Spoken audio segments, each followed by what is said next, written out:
Šį Black Friday reguliuojamo aukščio stalams, ergonominiams kėdėms bei aksesuarams nuolaidos net iki 50%. Apsipirk desktronic.lt. Sveiki! Šį penktadienį laidoje Tiek pinigų su jumis sveikinasi Simona. Šiandien jūsų laukia naujienos apie Lukoil skelbimą dėl force majeure padėties. Apkalbėsiu, kiek ir kodėl kitame didės prezidentūros kanceliarijos finansavimas, bei aptarsime galiausiai nutrauktą ilgiausią istorijoje JAV vyriausybės uždarimą. Irako vyriausybė pranešė, kad nebegali dirbti su Rusijos naftos bendrove Lukoil dėl Jungtinių valstijų paskelbtų sankcijų. Pasak vieno Irako naftos ministerijos atstovo, Lukoil informavo Irako valstybinės naftos prekybos organizaciją, kitaip SOMO, kad skelbiama force majeure padėtis ir bendrovė negali vykdyti įsipareigojimų. Ji nebegali mokėti atlyginimų šimtams darbuotojų Irake, nes po spalio pabaigoje JAV prezidento Donaldo Trumpo paskelbtų sankcijų tai tapo nebeįmanoma. Lukoil valdo 75% West Kurnatų naftos telkinio pietų Irake, kuris per dieną išgauna daugiau kaip 400 000 barelių, o viso užsienio turto vertė viršyje 20 milijardų JAV dolerių. SOMO sustabdė mokėjimus už lapkritį ir nurodė, kad pinigai bus įšaldyti tol, kol bus sukurtas mokėjimo mechanizmas, neprieštaraujantis sankcijoms. Pagal Irako reikalavimus įmonės veikiančio šalyje negali būti siejamos su JAV ar ES sankcijomis, nes atsiskaitimai vyksta per SWIFT sistemą, kuri draudžia sankcionuotų bendrovių dalyvavimą. Bendrovė bandė parduoti savo užsienio turtą energijos žaliavomis prekiaujančiai Šveicarijos įmoniai Ganvor. Spalio 30 dieną Lukoil pranešė priėmusi Ganvor pasiūlymą įsigyti dukterinę įmonę Lukoil International GmbH. Tačiau JAV iždą sandorį užblokavo. Taip pat viešai pareiškia, kad Ganvor niekada negaus licenzijos, kol Rusija tęs karą prieš Ukrainą.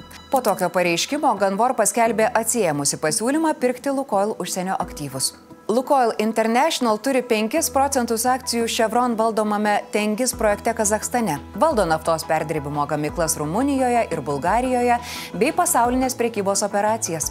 Bulgarijoje sustiprinta apsauga prie Lukoil gamyklos Burgase, o vyriausybė rengia įstatymus leidžiančius perimti įmonę ir parduoti ją kitam savininkui, kad būtų išvengta JAV sankcijų poveikio. Suomijoje Teboil degalinėms pradėjo trūkti degalų, o energetikos bendrovė Neste sustabdė jų tiekimą.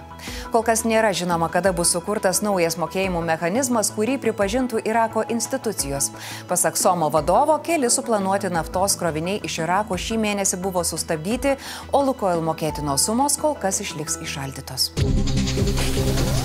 Biudžeto reikalai juda, todėl norėčiau aptarti vieną įdomų planą. Skelbiama, kad kitais metais prezidentūros kanceliarijos finansavimas didės 11% ir 2026 metais išvis sieks 10 100 000 eurų.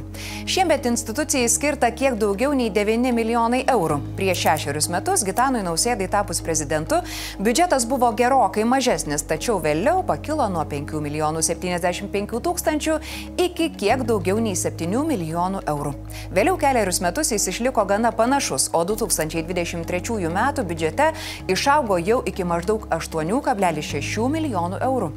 Prezidentūra nurodo, kad papildomi pinigai reikalingi pasirengimui Lietuvos pirmininkavimui ES tarybai ir čia vyksantiems renginiams. Tačiau šalies institucijoms nurodyta taupyti dėl didinamo finansavimo gynybai. Ministerijos turi mažinti išlaidas 5%, todėl dalis politikų prezidentūros biudžeto augimą vertina kritiškai. Konservatorius parlamentaras Mindaugas Lingė priminė, kad ankstesni prezidentai ekonominių sunkumų metu atsisakydavo šventinių priėmimų, keliaudavo pigesnėmis oro linijomis, mažindavo delegacijas ir darbuotojams suteikdavo neapmokamų atostogų.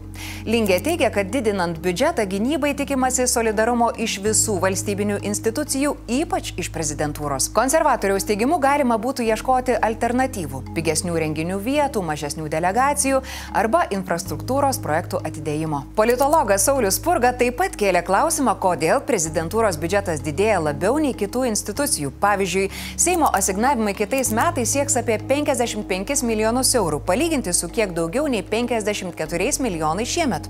Vyriausybės kanceliarijos biudžetas augs nuo 22 800 000 iki kiek daugiau nei 23 milijonų eurų.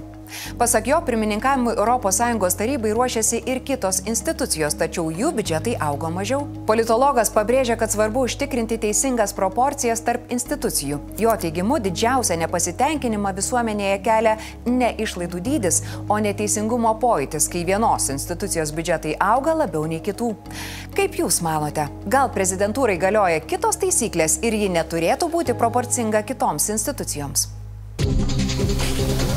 Trečiadienį JAV prezidentas Donaldas Trumpas pasirašė įsakymą nutraukiantį 43 dienas trukusi ilgiausią vyriausybės uždarimą šalies istorijoje. Parašas buvo padėtas praėjus kelioms valandoms po to, kai atstovų rūmai pritarė paketui 222 balsais prieš 209. Pasirašymo ceremonijoje Donaldas Trumpas, žinoma, kritikavo demokratus, sakydamas, kad tokie įvykiai negali kartotis. Uždarimo pabaiga suteikia vilties, kad iki padėkos dienos kelionių piko atsigaus aviacijos sektoriaus paslaugos. Taip pat namų ūkių biudžetų švenčių sezono metu palengvins maisto parama milijonams šeimų. Artimiausiamis dienomis turėtų būti atnaujintas ir JAV ekonominių duomenų srautas, kurio nebuvimas trukdė vertinti darbo rinkos, infliacijos ir ekonomikos augimo būklę. Tačiau Baltieji rūmai teigia, kad spalio mėnesio užimtumo ir vartotojų kainų indekso ataskaitos vis dėlto gali būti nepaskelbtos. Balsavimas dėl paketo įvyko praėjus 8 dienoms po demokratų laimėtų kelių svarbių rinkimų, kurie jų nuomonė turėjo sustiprinti galimybės pratęsti metų pabaigoje baigsiančias galioti sveikatos draudimo subsidijas. Nors Senate balsavimas dėl šių subsidijų numatytas gruodį, atstovų rūmų pirmininkas Maikas Johnsonas tokio pažado nedavė. Naujojo Džersio gubernatorė išrinkta demokratė Mickey Sherrill savo paskutinėje kalboje atstovų rūmuose ragino kolegas nepritarti įstatymui ir priešintis Trumpo administracijai, kuri jos teigimu iš gyventojų atima sveikatos apsaugą ir iš vaikų maistą. Be to, finansavimo paketas suteikia galimybę 8 respublikonų senatoriams reikalauti $100 000 žalos atlyginimo už galimus privatumo pažeidimus susijusius su 2021 m. sausio 6 dienos išpuolio prieš Kapitolijų federaliniu tyrimu.